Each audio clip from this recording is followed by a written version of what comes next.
No one knew Ravenswood's secret.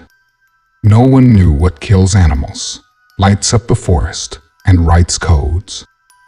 No one knew what awaited them on the final night. Except one man. A man who had the curse in his blood. A man who knew how to end it. A man who was afraid to do so. Horror story.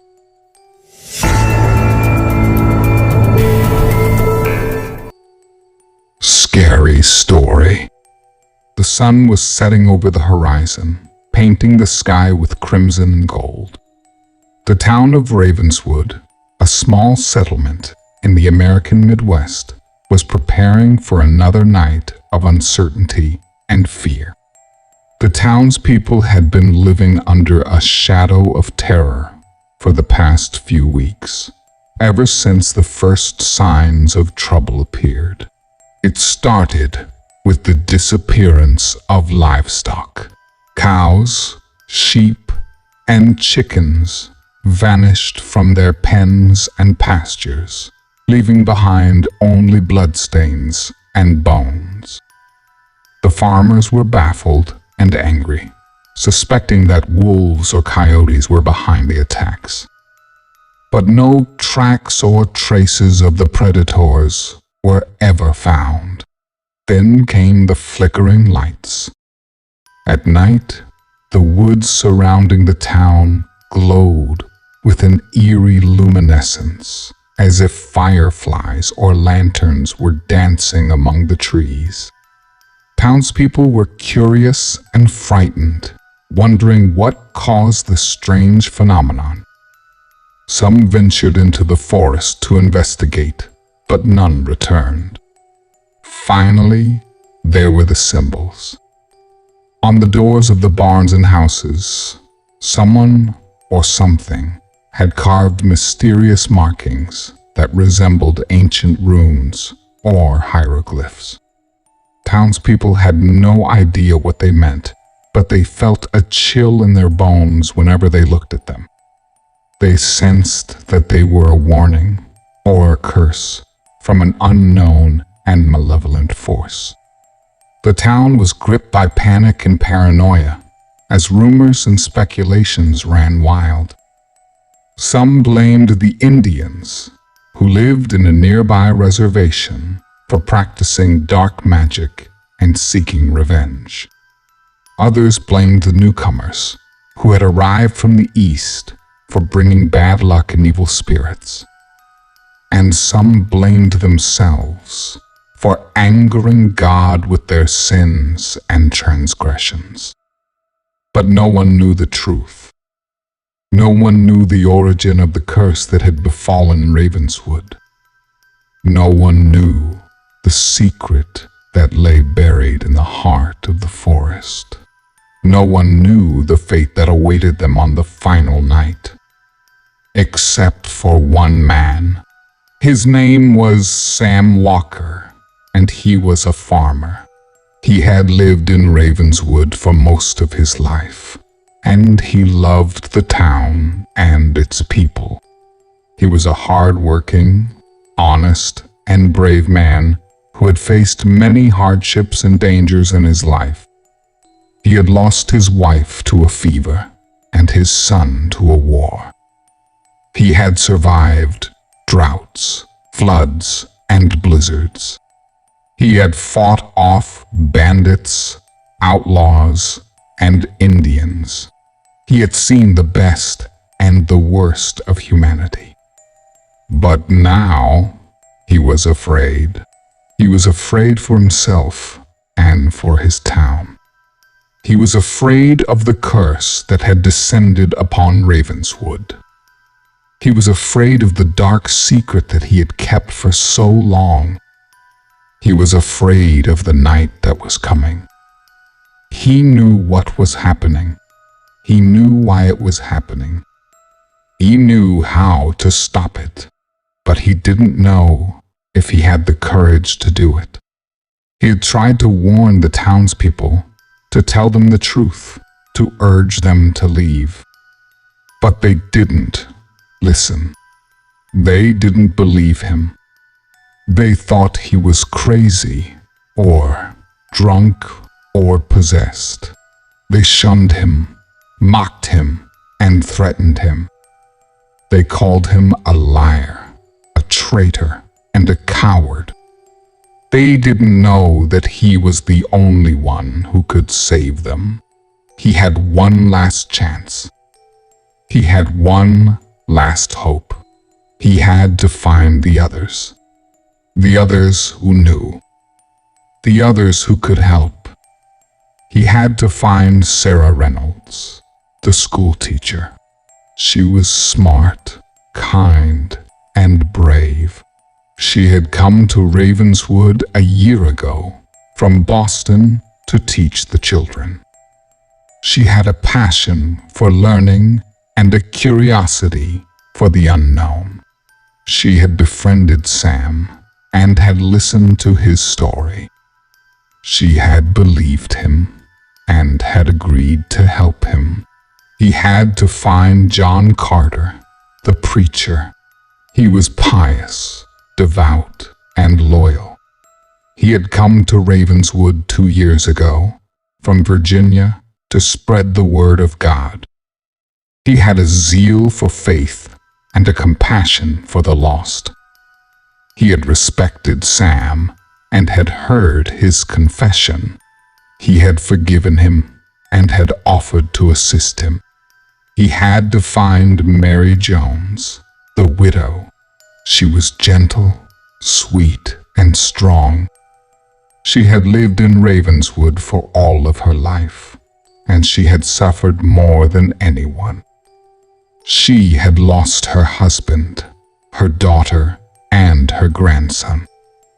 She had a love for life and a hope for the future. She had trusted Sam and had accepted his proposal. She had loved him and had vowed to support him. He had to find them. He had to gather them. He had to lead them. He had to take them to the forest, to the burial ground, to the tombstones. He had to break the curse. He had to end the horror. He had to face the ghosts. He had to do it tonight. He had to do it before it was too late. Sam Walker rode his horse through the dark and silent streets of Ravenswood, looking for his companions.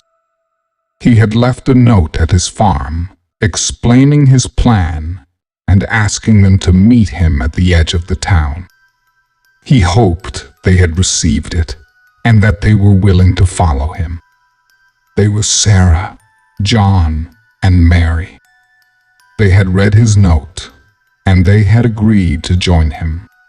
They had brought their horses, their lanterns, and their courage. "Sam, we're here," Sarah said, as she greeted him with a warm smile. "We're ready to go with you." "Thank you, Sarah." "Thank you all," Sam said, as he embraced them one by one. "You don't know how much this means to me." "We do, Sam. We do," John said, as he clasped his hand.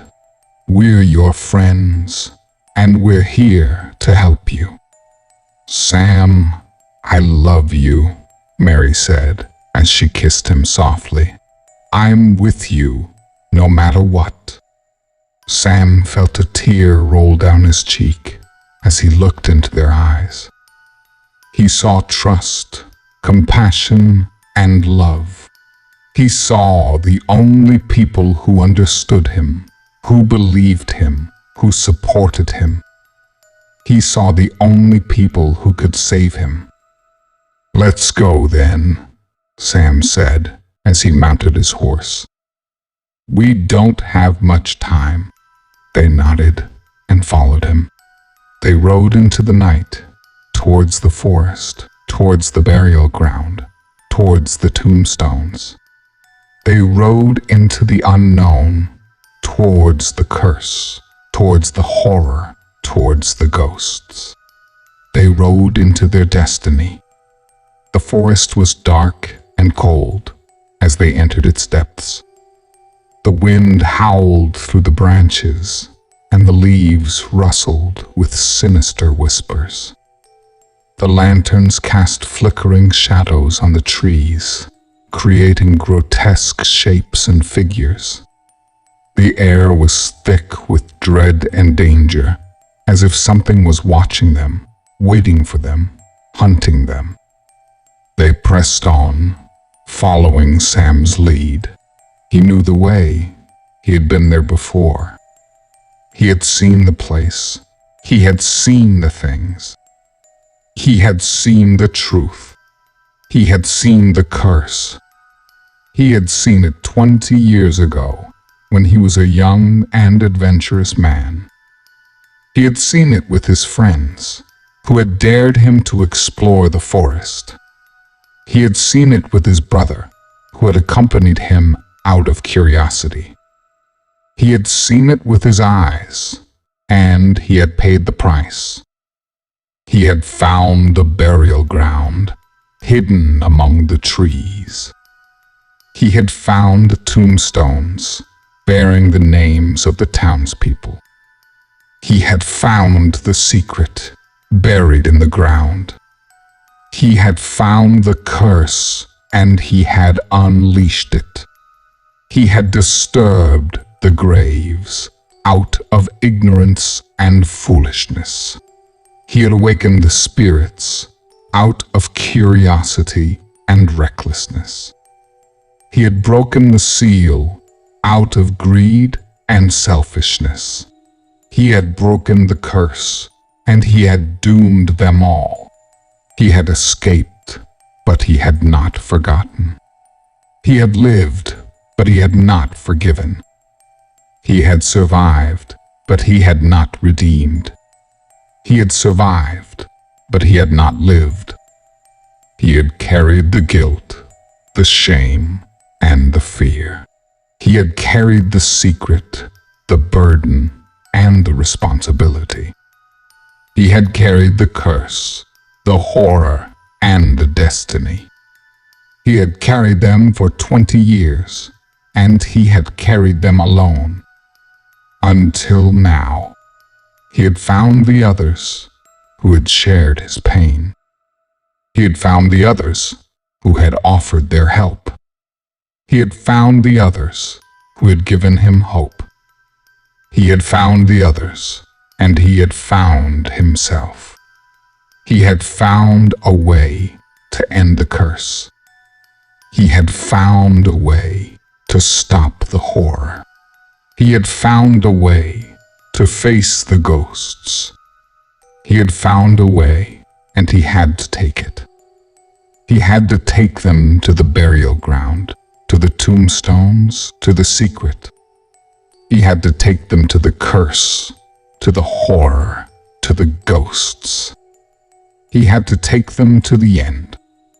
They reached the burial ground, and they dismounted their horses. They saw the tombstones, and they felt a chill in their spines. They saw the names, and they gasped in shock. They saw their own names, and they realized the truth. They were the descendants of the original settlers of Ravenswood, the ones who had founded the town 200 years ago. The ones who had made a pact with the devil to ensure their prosperity and survival. The ones who had sacrificed their own kin to appease the dark forces.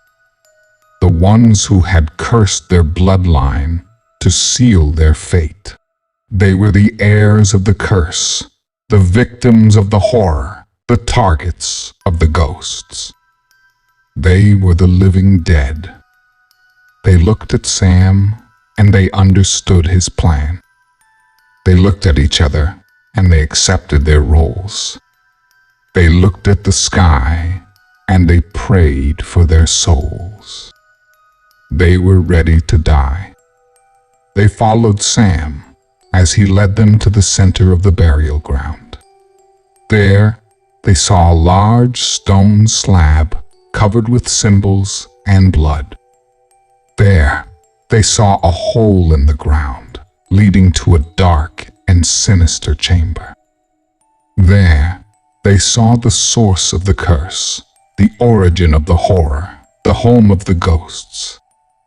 There, they saw the portal to hell. Sam explained to them what they had to do. They had to enter the chamber, one by one, and face the spirits of their ancestors. They had to confront their sins, their fears, and their regrets. They had to offer their lives, their blood, and their souls. They had to close the portal and end the curse. They agreed, and they prepared themselves. They took their lanterns, their knives, and their courage. They hugged each other, and they said their goodbyes. They entered the chamber, and they faced their destiny. One by one, they went in, and one by one, they came out. Sarah was the first to go. She was smart, kind, and brave. She faced the spirit of her great-great-grandmother, who had betrayed her husband and killed her children. She faced her guilt, her anger, and her sorrow. She faced her death, and she gave her life. She came out, and she fell to the ground. John was the second to go. He was pious, devout, and loyal. He faced the spirit of his great-great-grandfather, who had abused his power and corrupted his faith. He faced his pride, his greed, and his hypocrisy. He faced his judgment, and he gave his soul. He came out, and he collapsed to the ground. Mary was the third to go. She was gentle, sweet, and strong. She faced the spirit of her great-great-grandfather, who had sacrificed his wife and daughter to the devil. She faced his cruelty, his madness, and his evil. She faced his curse, and she gave her blood. She came out, and she crumbled to the ground. Sam was the last to go. He was hard-working, honest, and brave. He faced the spirit of his brother, who had died in the chamber 20 years ago. He faced his grief, his shame, and his fear. He faced his past, and he gave his love. He came out, and he joined the others. They lay on the ground, lifeless and pale. They lay on the ground, peaceful and free. They lay on the ground, together and alone. They lay on the ground, and they closed their eyes. The sun rose over the horizon, painting the sky with crimson and gold. The town of Ravenswood, a small settlement in the American Midwest, was silent and still. Townspeople had slept through the night, unaware of the events that had transpired in the forest. The townspeople had slept through the night, unaware of the sacrifice that had been made for them. The townspeople had slept through the night, unaware of the miracle that had occurred for them. The curse was broken. The horror was over. The ghosts were gone. The town was saved. But no one knew. No one knew except for one man. His name was Sam Walker, and he was a farmer. He had lived in Ravenswood for most of his life, and he had loved the town and its people. He had died in Ravenswood, and he had saved the town and its people. He had died, but he had lived. He had lived and he had loved. He had loved and he had been loved. He had been loved by Sarah, John, and Mary. He had been loved and he had been happy. He had been happy and he had been free. He had been free and he had been at peace. He had been at peace and he had been a hero. He had been a hero and he had been a legend. He had been a legend and he had been a ghost.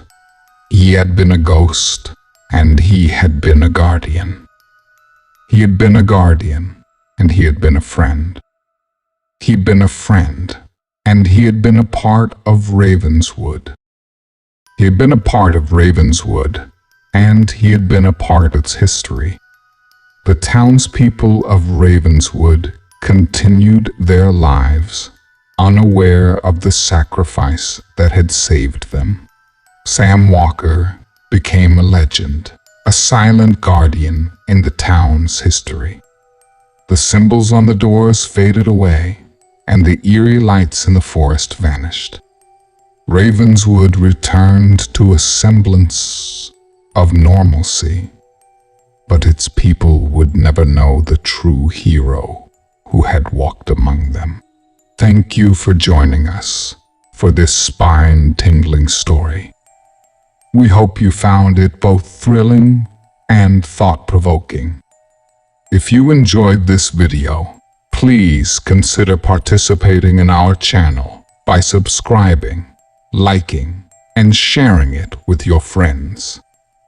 Your support goes a long way in helping us create more engaging content for you. Goodbye, and may you always tread carefully in the world of the unknown.